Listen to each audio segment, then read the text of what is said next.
The vice presidential candidate of the People's Democratic Party (PDP) in the last general election, Peter Obi, has called on elected public officers to relocate to their constituencies.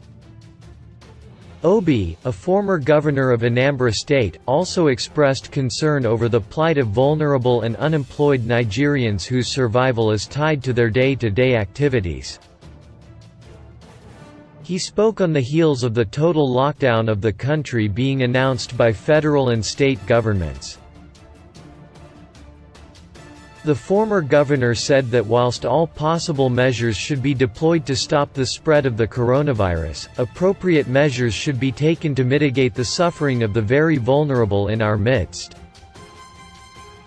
According to Obi, in a statement made available to Daily Post from his media office and signed by Valentine Obianyem, his media advisor, there are several millions of our populace who are unemployed and underemployed, whose means of livelihood depends on daily income, which the present situation will definitely worsen. They noted that in locking down the country, such vulnerable people should be factored into government policies, as is the case in other countries, by putting measures in place to cushion the effects of the lockdown on them. Obi, who expressed gratitude for the efforts of some political leaders, captains of industry and corporate bodies, urged the federal government to do more to mitigate the situation, especially for poor Nigerians, as being witnessed in other climes.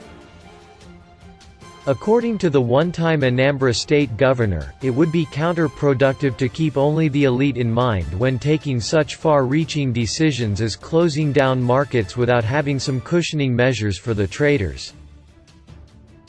Obi also has some drastic suggestions for elected leaders in the country, as he says to them, "This is the time to be with your people in your various constituencies."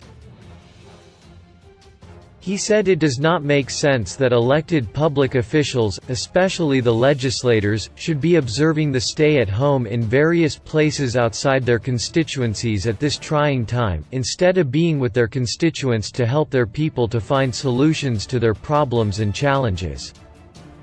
Obi said that by being in their constituencies to monitor the situation, the elected leaders will be in a position not only to support their people in their time of need, but to also properly advise government on how to address the fallouts of government policies. Finally, Obi called on leaders of all segments of society to make sacrifices and show commitment at this critical period in the history of our dear nation.